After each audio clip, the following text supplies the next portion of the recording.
Hi mga kakonchava! Day 7 po ng ating 365-day real estate journey. Today's topic is all about motivation. How to stay motivated as a real estate agent. This isn't just about hype, it's about finding purpose and staying focused kahit challenging ang araw mo. Para sa akin din po ang topic na ito kasi everyday kailangan ko din ng motivation. Ang step 1 po ay focus on our why. Bakit nga ba po tayo pumapasok sa real estate? Siyempre para po sa ating pamilya, para sa pangarap na financial freedom.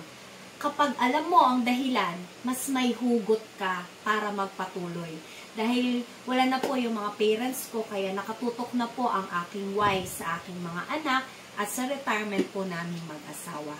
Let us write our why somewhere visible sa desk mo, phone wallpaper, tsaka sa refrigerator.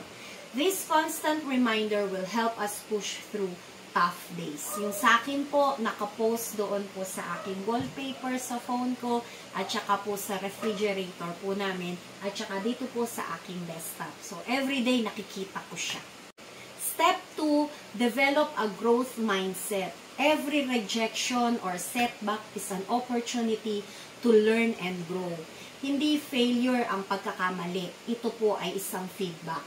After every deal, successful man o hindi, ask yourself, what did I learn from this? Use every experience to refine our strategies. Step 3, build a sustainable routine. Motivation isn't about feeling hype all the time. It's about consistent action. Kaya create po kayo ng routine na kayang sundan araw-araw. Start your day with a morning ritual. Meron ako life declaration, konting exercise, visualization, at journaling. It sets the tone for a productive day. Then plan your tasks into manageable chunks para hindi po kayo na-overwhelm. So let's recap. 1, focus on your why. 2, develop a growth mindset. 3, build a sustainable routine. Hindi laging madali ang real estate, pero tandaan, success isn't about never falling. It's about always getting back up. Bukas, pag-usapan po natin yung susunod na topic, the role of location in real estate investment. Don't forget to like, share, and follow para po tuloy-tuloy ang ating journey. This is Natalie Concha of VS Concha Realty. Always remember, real estate is for everyone. Let's learn together.